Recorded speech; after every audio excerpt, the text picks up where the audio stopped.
Okay, so are you ready for this one? Always. Because today's deep dive takes us to, well, it's a weird one. It's pillow mounds.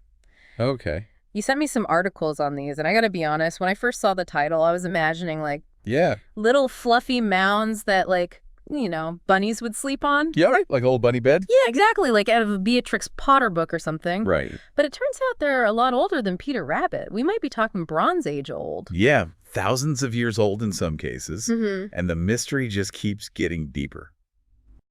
Before we get ahead of ourselves, paint a picture for us here. What are we actually talking about when we say pillow mounds? So picture like these long, low mounds of earth. Okay. And sometimes they can stretch like almost half a football field long. And they're often found near these like old, dried up riverbeds. We call them paleo channels. Okay, like an old riverbed. Exactly. Yeah. So for ages, people just saw them and thought, oh, yeah, those were for rabbits.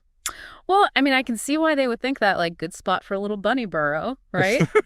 Right, and especially after the Norman conquest, rabbits were like the hot new thing in Britain. Everyone wanted their meat, their fur, the whole bunny bonanza. So we're picturing medieval England knights' castles and just rabbit fur going out of style. Yeah, basically, and these pillow mounds with their, like, ditches would have been perfect for rabbit farming, drainage, all of that. That makes a certain amount of sense, but was there anything specific that made people so sure about this whole rabbit farm idea? Well, there's this place called Trowlesworthy Warren out on the moors of Devon.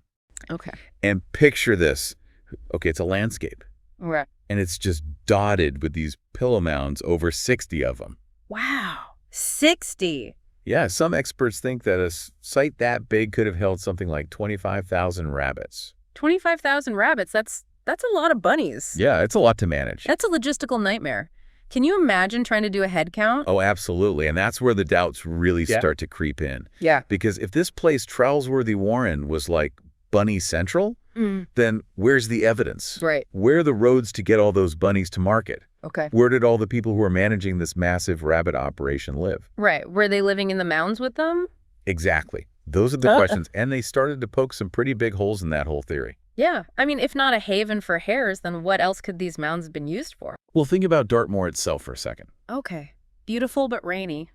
Gorgeous place. But yeah, it's known for being really rugged, and let's just say it rains a bit. Yeah, a lot. Not exactly ideal for bunnies who hate soggy bottoms. Okay, valid point. So we're back to those mounds near the paleo channels. Right. I feel like those old riverbeds are about to become a lot more important. You're catching on. See, in many ancient cultures, water wasn't just water.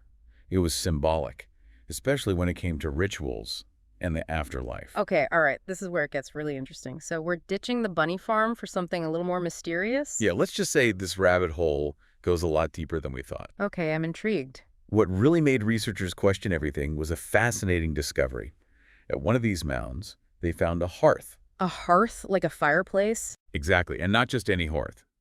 This one had charcoal remains in it, and those remains were dated back to the Iron Age. Wait, the Iron Age, but that's centuries before the Normans even showed up with their fluffy cargo.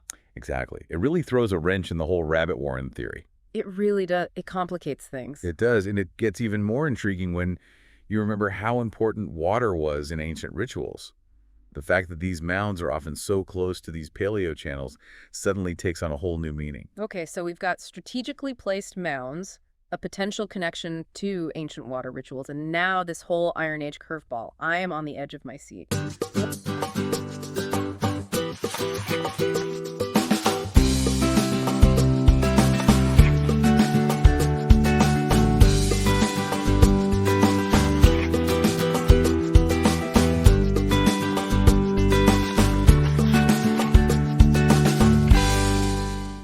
What did those archaeologists make of all this? Well, they started looking at these pillow mounds in a whole new light. Okay, so we've got Iron Age charcoal, we've got these mounds that seem strategically placed near ancient rivers, and a potential connection to water rituals.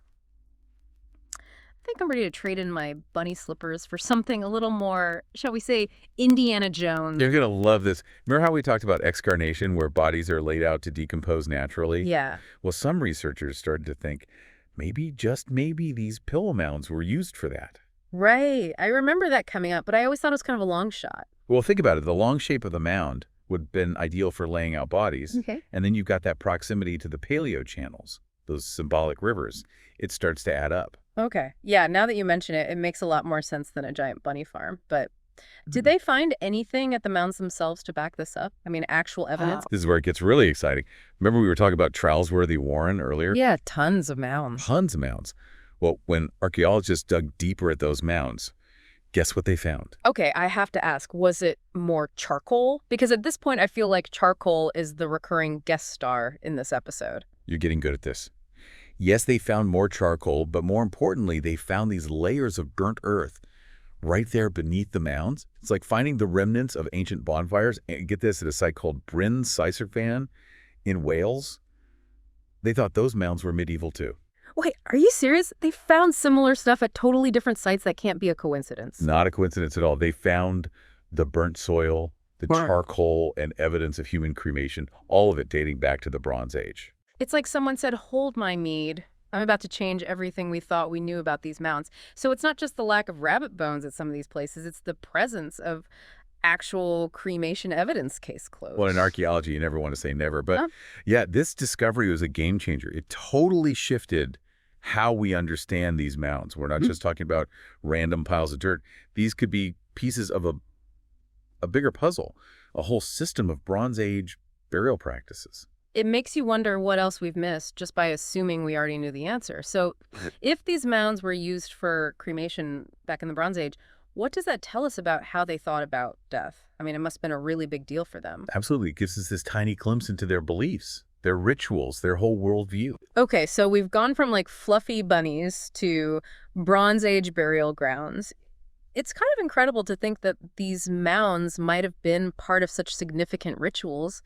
What can we actually learn about how the people of Bronze Age Britain saw death and what came after? Well, we can't hop in a time machine, unfortunately. Right. But these little archaeological clues that we've been talking about, they paint a pretty vivid picture. Just think about cremation itself. It wasn't just a way of disposing of a body. Fire was hugely symbolic back then.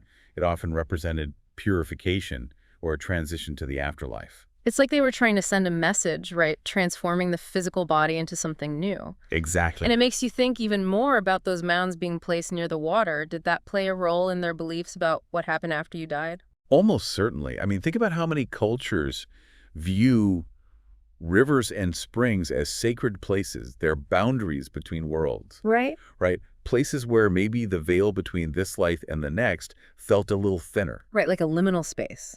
Exactly. Yeah. And if you can just imagine for a second the kinds of rituals that might have taken place at those mounds with the sound of the water and the fire and everything else, it's kind of incredible. Yeah, it gives me chills just thinking about it. It makes those mounds feel so much more significant than just, mounds. Absolutely. And it really highlights the fact that these weren't just like random people. They had these complex beliefs about life and death, hopes and fears, just like us. Right, and it makes you look at the whole landscape differently, doesn't it? Yeah. I mean, all those hills and valleys we walk past every day, they could be hiding traces of the past that we haven't even begun to understand. It's like the world is full of these hidden stories just waiting for us to uncover them. Who knew that a deep dive into pillow mounds would lead to all of this? We started with a simple question about rabbit farms and ended up face to face with the mysteries of the Bronze Age. It just goes to show you never know where these deep dives are going to take us, and there's always something new to discover. That's the beauty of it. Well, listeners, we hope this deep dive into the world of pillow mounds has inspired you to take a closer look at the world around you. Those seemingly ordinary places might just hold echoes of the past, waiting for someone curious enough to come listen. Happy exploring, everyone, and until next time, remember sometimes the most fascinating discoveries are hiding in plain sight.